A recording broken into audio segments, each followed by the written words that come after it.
सभी को जय हिंद दोस्तों, आप सभी का हार्दिक स्वागत है जय हिंद रिएक्शंस पे। आशा करता हूँ कि आप सभी लोग बहुत अच्छे होंगे। तो आज हम आपके लिए एक इंटरेस्टिंग और एक बहुत ही मजेदार डिबेट लेकर आए जिसमें आप देखेंगे आरजू काजमी और कमर चीमा के बीच में हुई तगड़ी बहस, वो भी भारत के मुद्दे पे। तो ये वीडियो काफी इंटरेस्टिंग होगी और ये वीडियो का सेकंड पार्ट है। फर्स्ट पार्ट ऑलरेडी हम आपके लिए चैनल पे डाल चुके हैं, जिसे आप लोगों ने बहुत ज्यादा प्यार दिया था थ्रू मैसेजेस और कमेंट्स। तो इसे भी अंत तक देखें और चैनल पे नए हैं तो चैनल को सब्सक्राइब कर दें, ताकि हम आपके लेटेस्ट मजेदार और दमदार वीडियोस लाते रहें। जय हिंद, जय भारत। ओहो मैडम, आपको अपनी फोर्सेस पे यकीन ही नहीं है। नहीं, मेरी फोर्सेस पे मुझे यकीन है, लेकिन ये कि भाई वो यहाँ पर ही बचा ले तो बहुत है। जिस फोर्स ने आपको इज्जत दी, जिस फोर्स ने आज देखें हमारे अरब वर्ल्ड में एक ही मुल्क है न्यूक्लियर पावर कंट्री है, मिसाइल टेक्नोलॉजी रखते हैं, जहाज रखते हैं, इंडिया के जहाज इंडिया की टेरिटरी के अंदर गिराए, और आप कह रही हैं कि मतलब कोई नहीं, ਤੁਹਾਡਾ कोई हाल नहीं। मतलब प्राउड फील करें पाकिस्तान की एयरफोर्स के ऊपर। मैडम सर इज्जत कमाई जाती है, सर इज्जत कमाई जाती है, ऐसे डरा धमका के प्राउड फील करें और इज्जत दें, ऐसे करके इज्जत नहीं कमाई जाती है। जहाज नहीं गिराए, 2 दिन वो जहाज नहीं उड़ा सके, जहाज गिरने में इज्जत है। डोमिनेंस, इसको मैडम मिलिट्री टर्म्स में बोलते हैं ए डोमिनेंस। पाकिस्तान ने ये ए डोमिनेंस रखी हुई है। मोदी साहब रोज जाते हैं, अरबों डॉलर के जहाज खरीदते हैं, वेपन खरीदते हैं। हम तो नहीं खरीद सकते इतना वेपन, इतना असला, लेकिन आपको फखर महसूस होना चाहिए। पर तो की कोई बात छोटो पाकिस्तान, कोई पाकिस्तान कामयाबी है ही नहीं है जो आप कहें कि जी ठीक है। मैडम आपको सलूट मारना चाहिए, और आपको अपने जवानों पे, अपने अफसरों पे, अपने अवाम पे प्राइड होना चाहिए। हम एज ए कौम लड़ते हैं मैडम, कौम जज्बे वाली कौम है ना सर, जज्बे से लड़ते हैं ना, जज्बा ही होता है सर, बाकी कुछ नहीं होता। लेकिन सर बात सारी है कि वो आप शकील चौधरी साहब के शो में मैं सुन रही थी, आपने कहा कि इंडिया से एक्टर आने चाहिए, हमारे यहाँ से एक्टर जाने चाहिए, है ना, आपने कहा ना। तो सर इंडिया से तो एक्टर नहीं आ रहे, लेकिन हमारे यहाँ से तो एक्टर जा रहे हैं, मुसलसल जा रहे हैं। बस फर्क इतना है कि वो नॉन स्टेट एक्टर कहलाते हैं। तो सर ये जो नॉन स्टेट एक्टर है ना, जिस दिन आपने इनको काबू कर लिया, जिस दिन आपने उन्हें काबू कर लिया, उस दिन ठीक हो जाएगा। मैडम वहां से नहीं नॉन स्टेट एक्टर आ रहे, ये बीएलए को सपोर्ट आती है, टीटीपी को सपोर्ट आती है, फंड्स आते हैं। आप खुद अपने शो में बड़े प्यार से कहती हैं कि जनाब एक जो है ना अनआइडेंटिफाइड बंदे ने फलां शख्स को, एलईटी के बंदे को मार दिया, खुद बयान कर रही होती हैं, ठीक है, आप बता रही होती हैं कि इंडिया ने मरवा दिया। तो सर उन्होंने उन्होंने हमारा कोई साइंटिस्ट मार दिया, हमारा कोई पायलट मार दिया, हमारा कोई काबिल आदमी मार दिया, कोई हमारा कोई के मतलब वो लोग जिन्हें हमें खुद मार देना चाहिए था, जिन्हें हमें खुद अरेस्ट कर लेना चाहिए था, जिन्होंने लोगों की जानें ली हैं, अगर उनको वहां से आकर, और ये कैसे लोग हैं सर, वहां से आते हैं, मारते हैं, निकल जाते हैं, हमारे लोग पकड़ ही नहीं पा रहे। मतलब क्या कर रहे हैं, मटर वटर छीन रहे हैं क्या? वो एक सेपरेट स्टोरी है। नहीं, सेपरेट स्टोरी नहीं है, इसी से जुड़ी हुई है सर, कि इतने जहाज गिरा दिए, लेकिन अपनी ही कंट्री में हर कुछ दिन के बाद भारत से कोई आता है और यहाँ पे आके अनमोल रतन जो हमने पाले पोसे उन्हें मार के निकल जाता है, और हम कुछ कर ही नहीं पा रहे, हम पकड़ ही नहीं पा रहे। कंडेम करें मैडम, इस एक्टिविटी को कंडेम करना चाहिए आपको। करें कंडेम? क्यों मैं क्यों करूं? मतलब एक जो मुजरिम है सर, जो टेररिस्ट है, उनको मारा जा रहा है। नहीं, क्या उसको किसी पाकिस्तानी अदालत ने कहा है वो टेररिस्ट है, या किसी उसको सर यूनाइटेड सर हमारा क्या है सर, हम तो यूनाइटेड नेशन वाले भी अगर लिख दें, जैसे हाफिज सईद को और कईयों का लिख दिया, हम तो उसको भी नहीं मारते। 139 ऑर्गेनाइजेशन है पाकिस्तान की जो यूनाइटेड नेशन में टेररिस्ट ऑर्गेनाइजेशन कहलाती है, 139। जिसको भी रिसेंटली मारा है वो एक मेमन था, कि पता नहीं कौन था, उसको जब कत्ल किया तो वो यूएन का डेजिग्नेटेड टेररिस्ट है। सर मुझे उसका नाम याद नहीं, लेकिन मैं आपको कह रही हूँ, नहीं पता आपको, उसका काम भी नहीं पता आपको, उसका नहीं मुझे आप कह रही हो उसको मारा, ठीक है। नहीं सर, अगर कोई हाफिज सईद का बंदा या इस किस्म के लोगों को उड़ाते हैं तो बिल्कुल ठीक करते हैं। और कैसे उसके पास अगर कोई, जब आपके पास, देखिए आपने यूएन का कहा, हाफिज सईद है, जैश मोहम्मद है, भाई यूएन डेजिग्नेटेड है, दैट्स फाइन सर। 139 ऑर्गेनाइजेशंस है जो यूनाइटेड नेशन ने पाकिस्तान में कहा हुआ है कि ये टेरर ऑर्गेनाइजेशन है। 139, एक दो नहीं है। अब उसमें कितने लोग पले हुए होंगे सर, ये तो वो जो रिकॉर्ड पे सर, सर मुझे सर आप शकील चौधरी साहब से पूछ लीजिएगा, उन्होंने भी बताया 139, मेरे शो में भी बोल के गए। मेरे बड़े भाई हैं, मैं उनसे पूछ लूंगा, लेकिन सवाल ये है मैडम, सर इन्हें डिफेंड करना छोड़ दें, टेररिस्ट को डिफेंड करना छोड़ दें। क्यों ओ क्यों भाई, आपको इतना बुरा लग रहा है? अगर कोई टेररिस्ट मारा गया है तो आपको इतना बुरा क्यों लग रहा है सर? क्या हो गया आपको? आप एक मुझे एक शरीफ बात आदमी बताएं, है, तो आप ऐसे इंडियन लोगों के गवर्नमेंट साथ क्यों फैसला हैं? करेगी? आप देखें, आपकी मुझे बात ये अच्छी लगती है कि आपको आप कैसे पाकिस्तानी पता कि किसी इंडियन आप कहती हैं इंडियन निजाम अच्छा है, वो फैसला करेगा पाकिस्तान में किसको जिंदा रहना है और पाकिस्तान में किसको नहीं मरना नहीं है, ये नहीं इंडियन निजाम फैसला नहीं करेगा। मुझे ये ये इंडियन मुझे ये एजेंसियां फैसला करेंगी, ये आप कह रही हैं, ये कह रही नहीं, है ना? आप मुझे ये ये बताइए कि इंडियन आपको एजेंसी कैसे फैसला पता कि वो करेगी, ये रॉ फैसला अरे करेगी। विल रॉ डिसाइड कि पाकिस्तान में किसको जिंदा रहना है, किसको मरना है? नहीं नहीं नहीं नहीं नहीं नहीं। लेकिन आप मुझे ये बताइए ना, आप ये कैसे कह रहे हैं कि उनको इंडियंस ने मारा है? ये मुझे बताइए, ये आपको किसने कहा? आपको आप उनके खुद पास से कोई कहती ऐसी हैं, चीज आप मिली खुद जो अपने वो तो शो में मार के कहती हैं। निकल गए? मैं नहीं कहती सर, मैंने अपने शो में मैडम, कभी आप ये खुद नहीं कहा कि अपने इंडियन आके मार के चले गए। मैं तो ये कहती हूँ कि कोई अननोन गनमैन आया, अब वो किधर से आया, कहाँ से आया, क्या पता हम खुद ही उड़ा रहे हो, इसलिए कि वो लोग अब हमारे काम के नहीं रहे और ये हमें जो डर आप है कि हम तो कहीं दोबारा गनमैन एफएटीएफ तक की नहीं ग्रे पहुंच लिस्ट में जाती ना है। चले जाए।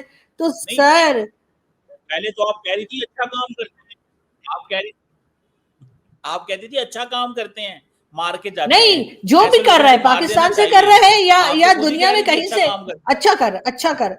हाँ हाँ, मैं तो कह रही हूँ, हाँ हाँ, मैं कह रही हूँ जो भी कर रहे हैं, अगर मैडम, पाकिस्तानी भी आपने कर ये रहे हैं तो अच्छा डिटरमिन कर रहे हैं, कैसे और अगर किया कि इंडियन ये कर रहे हैं तो भी दहशतगर्द अच्छा है? कर रहे हैं, लेकिन अभी तक ये सबूत नहीं मिला कि इंडिया से कोई कर रहा है। ओहो, यार चीमा, तुमने क्या बोला? पाकिस्तान दुनिया में एक वाहिद मुल्क है जिसके पास एटम बॉम्ब है, न्यूक्लियर बॉम्ब है, वही जो हिंदुओं पे गिरेगा सिर्फ और हिंदुओं को मारेगा।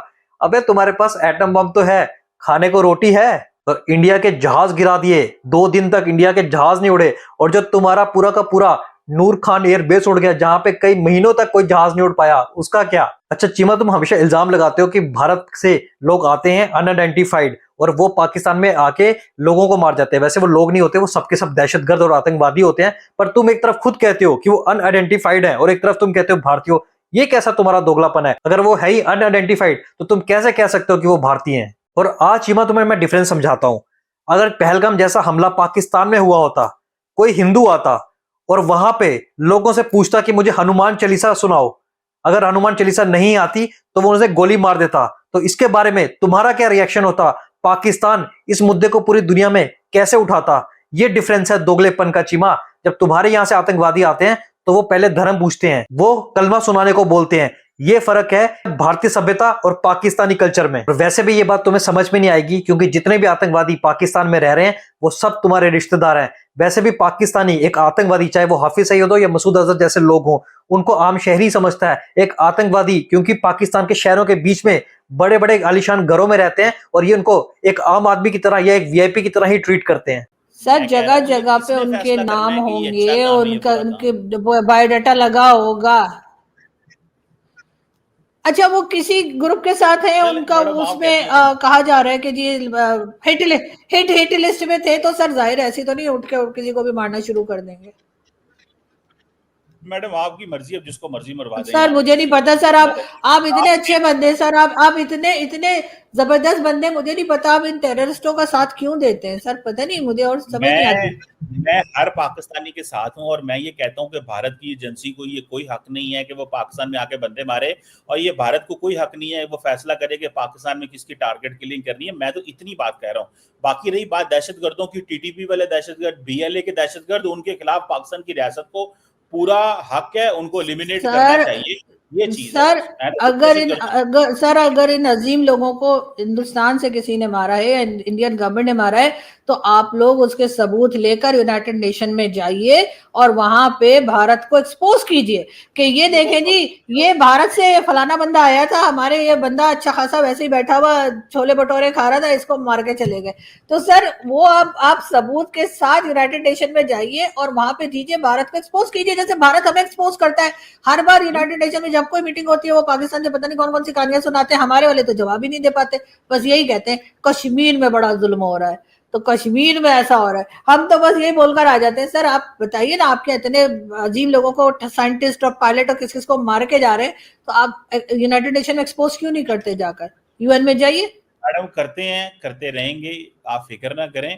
मैं तो सिर्फ इतना कह रहा हूं कि भारत को कोई हक नहीं है कि वो दूसरे मुल्कों में जाके बंदों को मारे। तो हाँ, हाँ। ये चीज है, ये चीज है। लेकिन सर हम साबित नहीं कर पा रहे। सर मैं भी मानती हूँ भारत को हक नहीं है। साबित कर चुका, सुने, बात सिर्फ साबित की नहीं है, कनाडा भी साबित कर बैठा, अमेरिका भी साबित कर बैठा। आपको तो खैर वो भी यकीन नहीं आएगा, क्योंकि वो अब पाकिस्तान भी ये कह रहा है, हम अकेले थोड़ी बोल रहे हैं, दुनिया सारी बोलती है। वो कतर वालों ने 9 बंदों को सजाए मौत दे दी पकड़ के, आपने कौन सा मानना है? आपने कहना है वो गलती लग गई कतर वालों छोड़ भी तो दिया ना, कतर वालों ने छोड़ भी तो दिया था मेरे ख्याल से। सुने छोड़ क्यों दिया कतर वालों ने, ये तो बताए ना, छोड़ा क्यों? अमेरिका को गलती लग गई, कतर को गलती लग गई, कनाडा को गलती लग गई, लेकिन कतर ने छोड़ा क्यों? सर कतर ने छोड़ा क्यों, मुझे ये बताइए ना। अगर वो इतने बड़े मुजरिम थे वो 8, तो कतर ने छोड़ा क्यों? और जहां तक पाकिस्तान की बात, माफी मांग के लेके आए थे, उनको कहा माफ कर दे हमारे लोगों को, जाए वजीर आजम भारत सर ये माफी मांगने पे? अच्छा, हाँ, आपको नहीं पता? सर माफी मांगने पे छोड़ा उनको? मुझे नहीं पता सर, माफी मांगने पे छोड़ दिया। ऐसी बातें सर ये कतर वाले, ये सर वाकई चेक करें ना, टॉप कोर्ट ने सजाए मौत दी, हाँ, उसके बाद मर्सी हुई, के बाद उनको लेके आए थे, और वजीर आजम मोदी साहब वहां गए थे, 1 दिन रहे थे, शुक्रिया अदा किया था हिज हाइनेस थानी साहब का, तो वापस ले आए थे। मैडम तो सर लोग इस तरह से माफी दे देते हैं कि मतलब आपके यहाँ वो जासूसी कर रहे हैं या कुछ कर रहे हैं? क्या किया होगा कि कतर वालों ने माफ कर दिया, ये तो उनसे पूछो। नहीं सर, आपको हर बात का पता होता है, मेरे का क्या पता आपको इस बात का भी पता? अवेलेबल डाटा होता है, वहीं से पता। इसलिए कि सर हमारे यहाँ जो जिन लोगों को मारा जा रहा है, टारगेट किलिंग जो की जा रही थी, आजकल नहीं हो रही, बीच में बहुत ज्यादा उन्होंने कर दिया था, तो मेरे ख्याल है रुक गए। लेकिन सर उसके लिए भी मेरे ख्याल है पाकिस्तान को यूनाइटेड नेशन में जाना चाहिए। और अगर भारत के ऊपर, जैसे हम समझते हैं कि ऐसा किया है, कि अब देखें ना कितनी गलत बात है सर, हम इन जिहादियों को, या कह लीजिए ये जो टेररिस्ट होते हैं, या जो अनमोल रतन है, हम इन्हें सिखाते पढ़ाते मदरसों में, यहाँ वहाँ कितना पाल पोस के हम इन्हें इस काबिल बनाते हैं कि ये कहीं जाके फटफुट जाए तो ये यहाँ पे आके वैसे उड़ा के चले जाएंगे, तो हमारी किए कराए पे पानी फेर देंगे। तो सर उनको तो यकीनन, भारत के लोगों को तो यकीनन यूनाइटेड नेशन में जाकर ना अच्छे से चित्रौल होनी चाहिए। ये कौन सा तरीका है भाई? ऐसे हमारे इतने काबिल लोग, हमारे साइंटिस्ट और पायलट के उड़ाते जा रहे हैं। मतलब मैं नहीं सपोर्ट करती इस चीज पे भारत को, बिल्कुल जी गलत कर रहे हैं मोदी जी। पाकिस्तान के अंदर एवरी पाकिस्तानी, उसको गवर्नमेंट ऑफ पाकिस्तान को प्रोटेक्ट करना चाहिए, और किसी को कोई हक नहीं है दूसरे मुल्क में जाके किसी के बंदे मासूम लोगों को कत्ल करना। बिल्कुल, हाँ, हमारे बंदे जाके दूसरे मुल्कों में मार दे तो वो खैर है, वो जिहाद कर रहे हैं, लेकिन वहां से कोई आके करे तो बहुत गलत है। पाकिस्तानी को किसी को कोई हक नहीं है मैडम, किसी को कोई हक नहीं। तो मैडम आप जो है ना, अपनी जो मासूम पाकिस्तानी है उनके साथ खड़े हो, आपसे बस इतनी दरखास्त। बिल्कुल सर, अगर आप उन्हें मासूम समझते हैं, बहुत शुक्रिया सर। मैडम है ही मासूम, आम बंदा मासूम बंदे को बाहर से आके पकड़ के मार दे तो मासूम ही है। सही बात है। Thank you very much madam, आपके वक्त का बड़ा शुक्रिया। It's always pleasure. Same here, thank you sir. हाँ आरजू जी, चीमा साहब तो बड़े शरीफ आदमी हैं। चीमा साहब जैसे शरीफ आदमी थोड़े से और हुए ना दुनिया में, तो ये दुनिया तबाह हो जाएगी। चीमा साहब तो बिल्कुल जलेबी की तरह सीधे हैं। और फिर चीमा साहब आपकी बोलती क्यों बंद हो गई जब आरजू काज़मी ने बोला कि आप भी भारत को यूएन में या बड़ी बड़ी जगहों पे जाके एक्सपोज करो ना, जैसे भारत हमें करता है? तब आपके पास जवाब क्यों नहीं था? अच्छा चलो, कतर ने भारत के जो 9 लोग थे, 9 सिटीजन थे, उनको माफी पे छोड़ा, फिर तुम भी अपने अबू ओसामा को, अपने नाजायज अबू अमेरिका से माफी मांग के छुड़वा लेते, तब तुम्हारे पिछवाड़ में दम क्यों नहीं था? दोस्तों आशा करता हूं ये वीडियो आपको काफी पसंद आई होगी। वीडियो अगर आपको अच्छी लगी है तो इसे लाइक और शेयर जरूर कर दें, और अपने विचार हमें कमेंट सेक्शन में लिखकर जरूर बताएं। और एक बार फिर चैनल पे नए तो चैनल को सब्सक्राइब कर दें। जय हिंद, जय भारत।